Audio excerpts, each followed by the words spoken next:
Pozdravljeni vrtičkarji, današnji nasvet bom posvetil tako v vrtu omejujemo populacijo polžev. Nahajamo se na vrtu našega bralca spletnega portala Zeleni svet, ki ima zelo velike težave s polži. Namreč ta parcela se nahaja nekje v urbanem središču, tu za mano teče kar malo velik potok.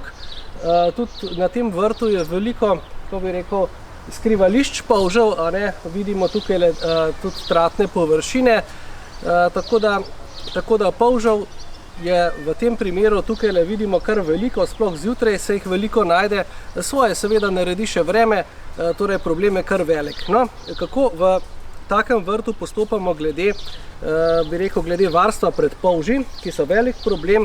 Kot prvo naj omenim, da je na takšni površini treba res redno skrbeti za pokošeno travo, namreč po travi bodo polži težje lezli. Po vrtu moramo obvezno pospraviti vse v bistvu kupe, recimo kakšnih pokošene trave, kakšnega vejevja. Ne priporočam, da je v takem vrtu po teh lepotkah, ki je dobro, da ne bi bile zapleveljene, da so tukaj kakšne deske, ker se pod deskami polži skrivajo. Prav tako tudi ne priporočam kakšnih organskih zastirk, kot je recimo slama in tako naprej, ker pod slamo v bistvu je samo še večje, bi rekel, skrivališče polžev. Tule vidimo recimo rabarbaro, tudi listi rabarbare bi bili lahko dobra zastirka, ampak v tem primeru to ni priporočljivo.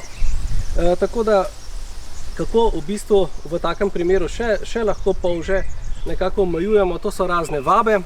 Te vabe lahko raztresemo po celotnem vrtu, ob tem, da travo redno kosimo, redno pospravljamo. Vabe raztresemo lahko po celotni površini vrta. Zjutraj, če imamo le čas, priporočam, da polže redno pobiramo. Tudi pobiranje je kar dober ukrep, samo ga moramo seveda potem izvajati vsak dan, predvsem zjutraj. Ne priporočam pa v vrtu mogoče trosenja kakšnih jajčnih lupin, kar neugodno vpliva na same deževnike, če jih zaužijajo. Prav tako ne priporočam škropljenja vodne raztopine, kamor damo čili. Namreč s tem neugodno vplivamo, sploh če tega počnemo, več na talne organizme. Prav tako na vrt ali pa ob vrtu nikoli s soljo, s tem naredimo veliko škodo zemlji. V tem primeru bi predvsem priporočal redno higieno vrta, pa tako kot sem prej omenil, pospravljanje. Recimo tule vidimo kompostnik, tudi kompostnik je lahko pravzaprav skrivališče polžev. Polži imajo sicer tudi naravne sovražnike, kot so recimo kakšni ježki, potem recimo kače, recimo slepci, enega slepca sem tudi prej opazil, recimo ptiči tudi lahko pojejo kakšnega polža, ampak v urbanem okolju ravno ne pričakujemo veliko teh, bi rekel, naravnih sovražnikov polžev. No, za zatiranje polžev bom uporabil zdajle kar urgentno tole vabo Feramol.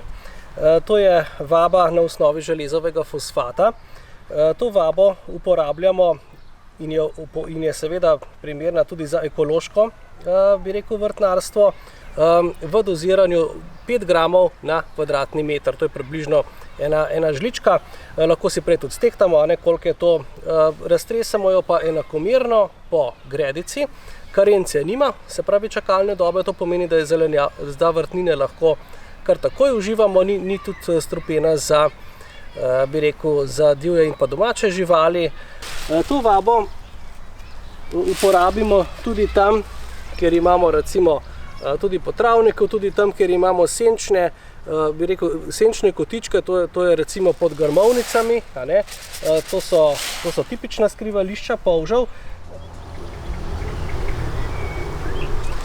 No, Feramol, vaba za zatiranje polžev, je na osnovi železovega fosfata. To pomeni, da na polže deluje na metabolizem polžev in v motnje pri hranjenju. To pomeni, da polži tudi izločajo manj sluzi, nimajo več potrebe po prehranjevanju, se zavlečajo v zemljo in seveda tam potem tudi poginajo, zato pobiranje polžev potem ni več nujno. Tako boste zagotovo rešili težave na vašem vrtu na povsem, bi rekel, nenevaren način. tako bo polžev v bistvu ob tistem prvem pojavu precej manj in se bo učinek poznal že zelo kmalu. Moje ime je Primož Brezovec, veseli me, da vrtnarimo skupaj. Če so vam nasveti na zelenem svetu všeč, vas vabim na naš spletni portal Zeleni svet. Sledite nam lahko tudi na Facebooku, Instagramu in pa našem YouTube kanalu.